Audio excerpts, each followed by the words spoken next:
ইরানের চলমান বিক্ষোভে রাজধানী তেহরানে এক রাতে ২০০ জনেরও বেশি বিক্ষোভকারী নিহত হয়েছেন এমন দাবি করেছে যুক্তরাষ্ট্রের প্রভাবশালী সাময়িকী টাইম ম্যাগাজিন। তেহরানের একটি মসজিদে আগুন দেওয়া হয়েছে। ১৯৭৯ সালের বিপ্লব পূর্ববর্তী সময়ের পতাকা তেহরানে উড়িয়েছে বিক্ষোভকারীরা। তবে আন্দোলনের মুখে ইরান সরকার কোনোভাবেই পিছু হটবে না বলে জানিয়েছেন দেশটির সর্বোচ্চ ধর্মীয় নেতা আয়াতুল্লাহ আলী খামেনি। আরও জানাচ্ছেন নিয়াজ জামান সজীব। বিক্ষোভের আগুনে জ্বলছে ইরান। রাজধানী তেহরান সহ বেশিরভাগ শহরে টানা ২ রাত তীব্র সরকার বিরোধী আন্দোলন হয়েছে। তেহরানের একটি মসজিদে আগুন দেয়া হয়। এছাড়া ১৯৭৯ সালের বিপ্লব পূর্ববর্তী সময়ের পতাকা তেহরানে উড়িয়েছে বিক্ষোভকারীরা। সংবাদ মাধ্যম বিবিসি ফার্সি সংস্করণে প্রকাশিত একটি ভিডিওতে দেখা যায় খোমেনির মৃত্যু কামনা করে আর রাজতন্ত্র অর্থাৎ শাহ শাসনের পক্ষে স্লোগান দিচ্ছেন বিক্ষোভকারীরা।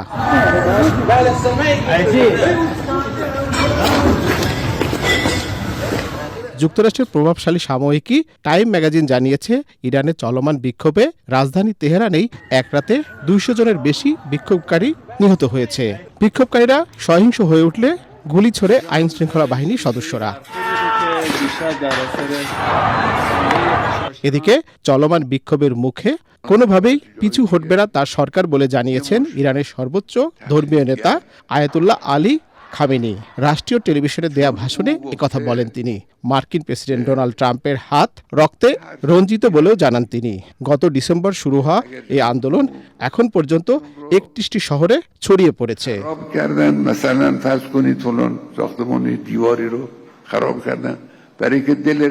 দেশ জুড়ে ছড়িয়ে পড়া বিক্ষোভ প্রতিহত করতে ইন্টারনেট বন্ধ করে দেয় বিশ্ব থেকে কার্যত বিচ্ছিন্ন হয়ে পড়েছে ইরান। স্থবির হয়ে পড়েছে দেশটির টেলিযোগাযোগ খাত।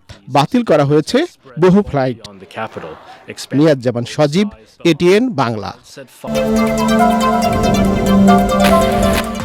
ত্রয়োদশ জাতীয় সংসদ নির্বাচনে মনোনয়ন বাতিল করে রিটার্নিং কর্মকর্তাদের সিদ্ধান্তের বিরুদ্ধে সংক্ষুব্ধ প্রার্থীদের আপিল আবেদনের শুনানি শুরু হয়েছে। আগারগাঁওয়ে নির্বাচন ভবনের অডিটোরিয়ামে এই শুনানি চলছে। প্রার্থীরা তাদের আইনজীবীদের নিয়ে হাজির হয়েছেন শুনানিতে। প্রার্থীর সঙ্গে ২ জন করে শুনানি কক্ষে যেতে পারবেন। শুনানিতে উপস্থিত আছেন প্রধান নির্বাচন কমিশনার এএমএম নাসিরউদ্দিন সহ অন্য ৪ নির্বাচন কমিশনার। রিটার্নিং কর্মকর্তার সিদ্ধান্তের বিরুদ্ধে নির্বাচন কমিশনে মোট ৬৪৫টি আপিল আবেদন জমা পড়েছে। এই আপিলের শুনানি চলবে আগামী ১৮ জানুয়ারি পর্যন্ত।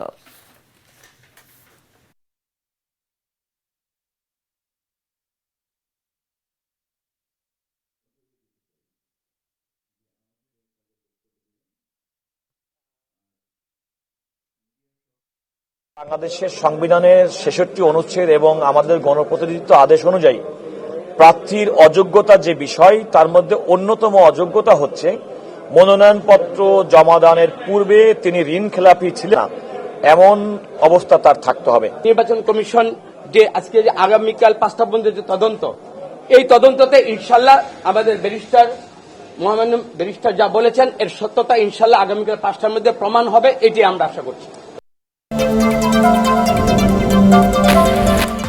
দেশের বিভিন্ন সংবাদ মাধ্যমের সম্পাদক ও সিনিয়র সাংবাদিকদের সঙ্গে মতবিনিময় করছেন বিএনপির চেয়ারম্যান তারেক রহমান। রাজধানীর একটি হোটেলে মতবিনিময় সভা চলছে। এতে শুরুতে বক্তব্য রাখেন বিএনপি মহাসচিব মির্জা ফখরুল ইসলাম আলমগীর। এ সময় তিনি বলেন, তারেক রহমানের নেতৃত্বে উদার গণতান্ত্রিক ব্যবস্থা ফিরে পাবে বাংলাদেশ।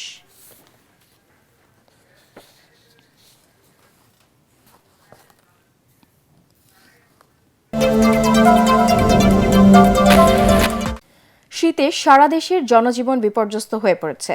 চুয়াডাঙ্গায় সপ্তাহ জুড়ে মৃদু থেকে মাঝারি শৈত্যপ্রবাহ বয়ে যাচ্ছে।